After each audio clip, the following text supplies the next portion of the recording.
Good morning, Mr. Secretary. Good morning, Representative. I'd like to talk to you about two topics today, the first of which is agriculture. The elimination of the agriculture research funding of $787,000 this year. We had a couple of years ago where we had the colony collapse disorder. As recently as a year or so ago, we had an issue with bats in Pennsylvania. There seems to be an issue possibly looming concerning bumblebees, and I know that ag research delves into a lot of these items as well as the infestation of the ornamental conifer industry in Pennsylvania.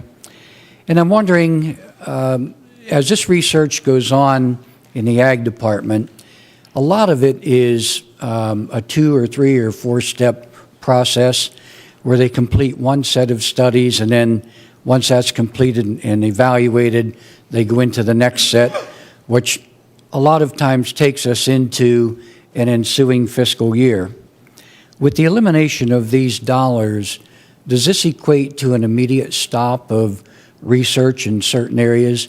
Does it equate to no further research in further years, or are there dollars that in fact would be left over that would at least provide some continuity?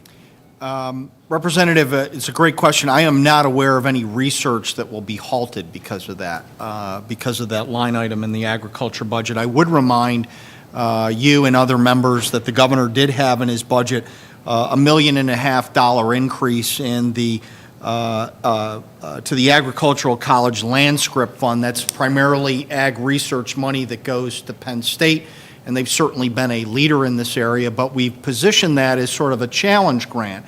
$1.5 million in state funds that we would hope and expect would be matched with a similar amount in private sector funds, $3 million in new monies for agricultural research. We understand, the governor certainly understands the vital nature of ag research to our agricultural economy, and so is very supportive. And so while there is that line item elimination in the agricultural department's budget, we think this new challenge grant money, $3 million, more than makes up.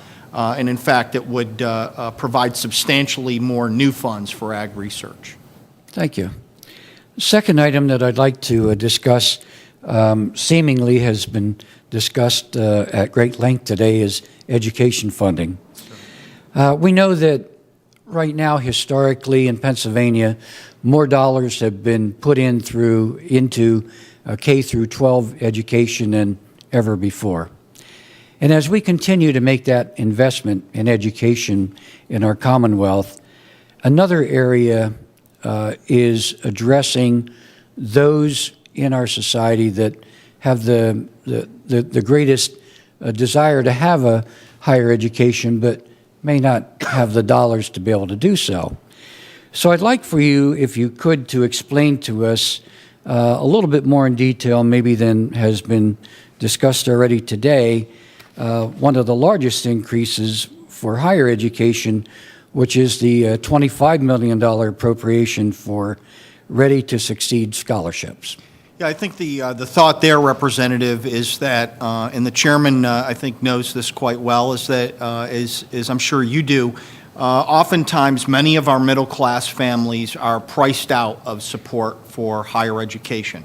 That we do I think a good job in terms of lower middle income families in terms of providing them support, but a strata of families who certainly don't fancy themselves as rich, wealthy, they're often priced out. And so I think the governor's initiative, the Ready to Succeed scholarship, is aimed at those middle class families who, again, are kind of on that bubble. And the thought here is that both an income and a merit-based scholarship that we're able to reward additional funds. We know the expenses of higher education, but with this scholarship program, able to put more funds, make more funds available to those families that are, again, kind of typically priced out and when it comes to state support for their child's post-secondary education. Well, and I certainly want to applaud the administration and and the governor especially for making that investment in education and recognizing the fact that if we can provide a wholesome, well-rounded education for all of our students in the Commonwealth, that it certainly will improve quality life here in the Commonwealth and means so many good things for us in the future. So I thank you for your responses. Certainly appreciate your being here with us today, and thank you, Mr. Chairman. Thank you, Representative.